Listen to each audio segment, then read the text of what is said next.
What's up, movie fans?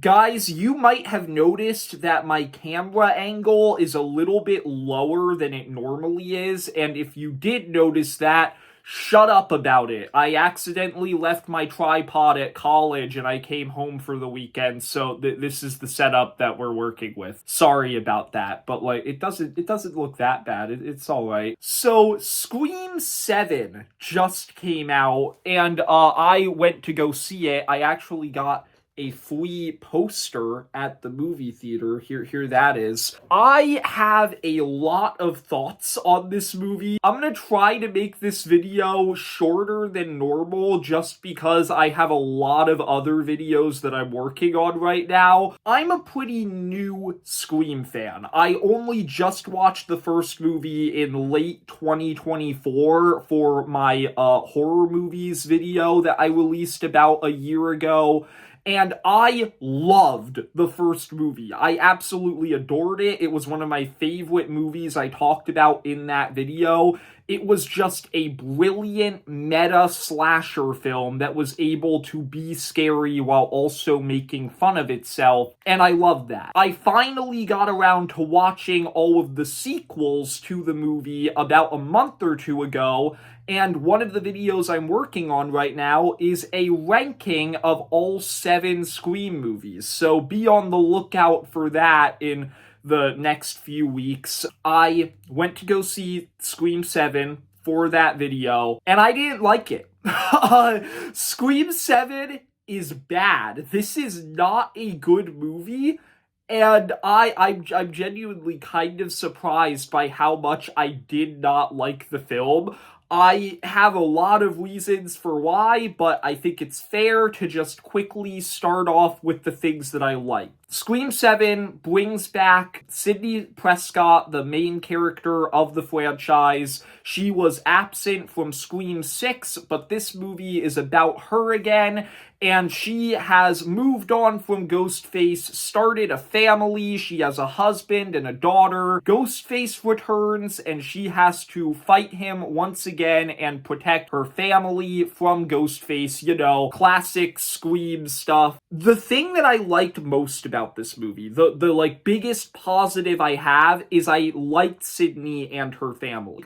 Neve Campbell is obviously great at playing Sidney Prescott. She's been doing it for 30 years at this point, and I did think that this was a fun evolution of the character since she's kind of an overprotective mother in this movie. I liked her daughter, Tatum. I thought Tatum was a very likable, interesting character. I liked the mother-daughter relationship in this movie, and I think the movie did have some effective emotional beats.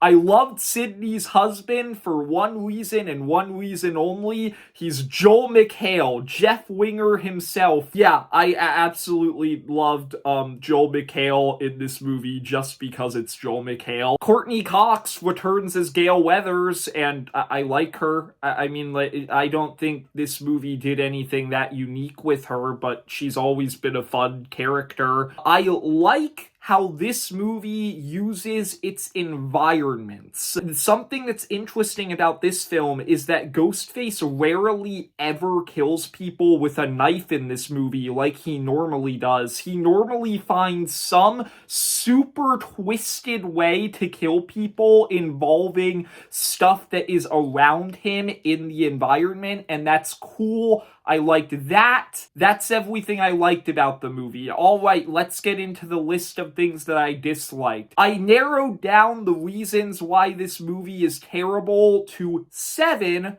main reasons. So let's get into that. Reason number 1, there's no self-awareness. That's the thing that I love about Scream. That's what makes Scream special.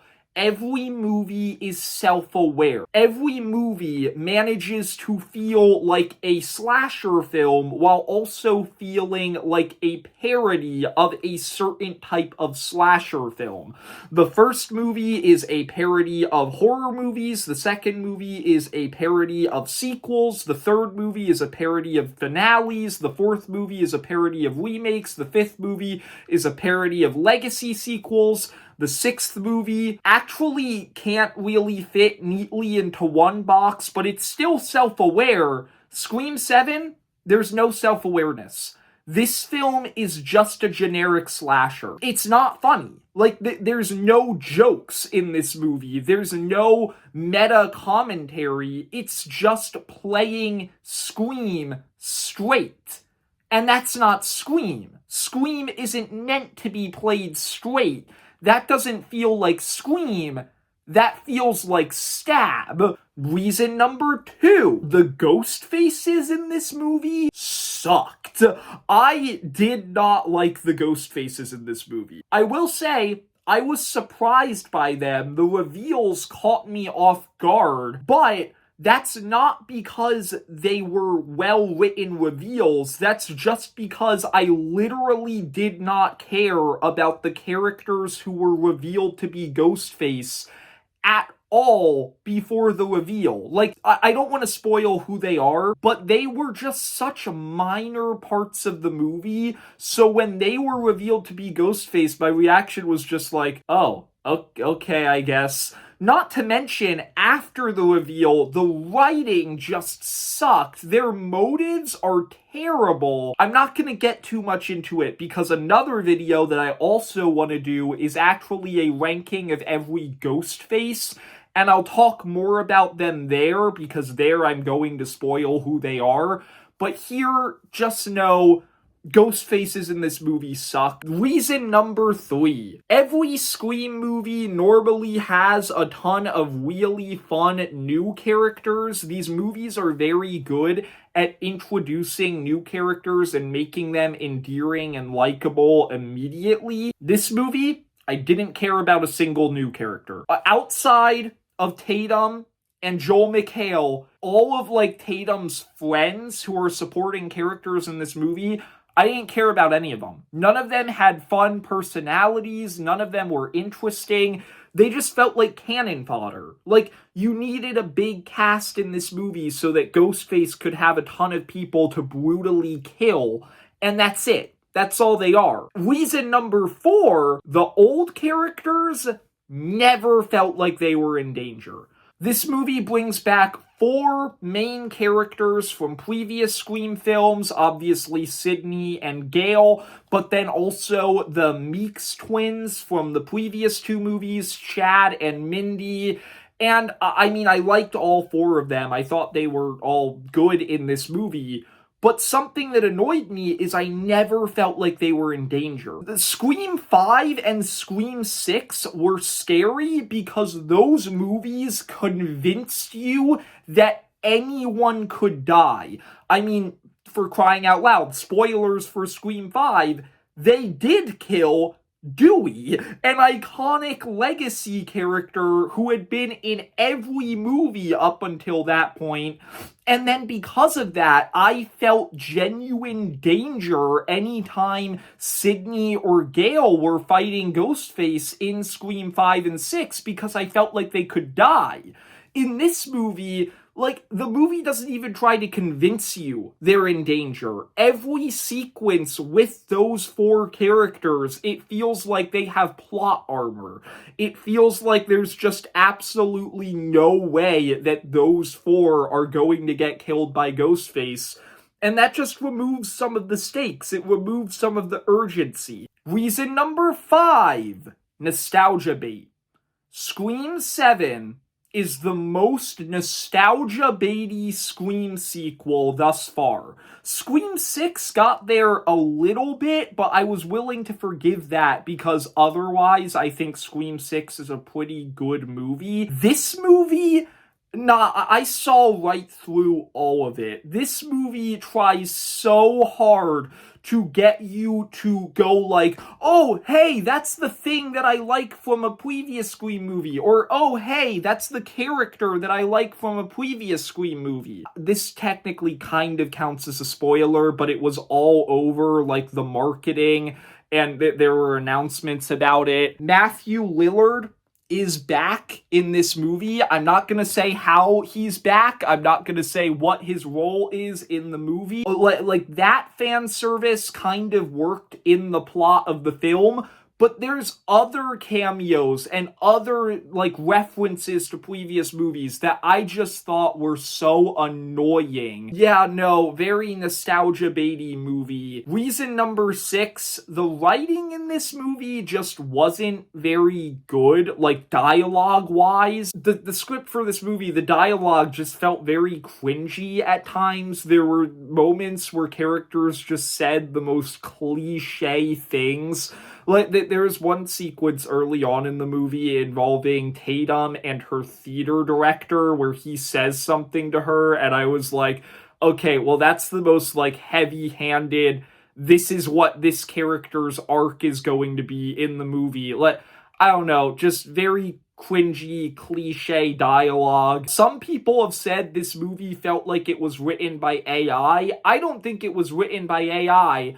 I think it was just very rushed. Why was it very rushed? Reason number 7, the only one that really matters. Back in 2023, when Scream 6 came out, before I was a Scream fan, Melissa Barrera, the lead actress of Scream 5 and 6, who played Sam Carpenter, she made a post online in support of Palestine. And she was then promptly fired from Scream 7. Jenna Ortega left a day later for scheduling conflicts, and then a month later, the director of the movie dropped out, and Kevin Williamson, the writer of the first Scream film, was brought in to direct this movie. What you have there is a situation where an actress was fired for her political beliefs. That's